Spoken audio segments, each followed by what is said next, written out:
આજરોજ કેવડિયા કાર્નિવલમાં અમે લોકો આવ્યા છીએ અને ગુજરાત રાજ્યના રમતગમત યુવક સેવા અને સાંસ્કૃતિક પ્રવૃત્તિ તથા નર્મદા જિલ્લા વહીવટી તંત્ર દ્વારા એક સરસ મજાનું આ કેવડિયા કાર્નિવલનું આયોજન થયું અને એક સુંદર મજાનો ભવ્ય એવો આજે રંગારંગ કાર્યક્રમ અહીંયા યોજાયો અને મેં જોયું કે સૌ કોઈ લોકોએ આજે આ વર્ષા ઋતુમાં જે કેવડિયા કાર્નિવલનો પ્રારંભ થયો છે એમાં હેમલીબેન વ્યાસના ગીત સંગીતના કાર્યક્રમો, અમારી તારક મહેતાની ટીમના શ્રી તન્મયભાઈ તથા હું અને બીજા બી અન્ય કલાકારોએ બધાએ ભેગા થઈ અને આજે સૌની સાથે ખૂબ આનંદ પ્રમોદ કર્યો અને વર્ષા ઋતુના વધામણા કર્યા છે અને સ્ટેચ્યુ ઓફ યુનિટી જ્યાં સરદાર વલ્લભભાઈ પટેલનું વિશ્વનું સૌથી વિરાટ સ્ટેચ્યુ બિરાજમાન છે, આપણા વાલસોયા માનનીય વડાપ્રધાન શ્રી નરેન્દ્રભાઈ મોદી યુગ પુરુષ યુગ દ્રષ્ટા એમની પ્રેરણાથી આ સ્ટેચ્યુનું સર્જન થયું છે અને આજુબાજુ ઘણા બધા સરસ મજાના સર્જન થયા છે અને પ્રવાસીઓને પણ આનંદ આપતો આ કાર્નિવલ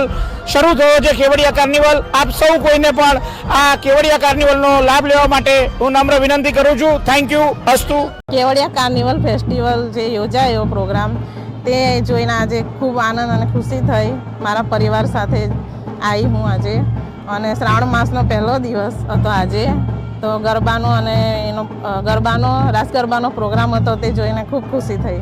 તારક મહેતાના બે કલાકાર આવ્યા, બાઘાભાઈ અને સુંદરભાઈ આવ્યા, તેમને મળીને ખૂબ આનંદ થયો.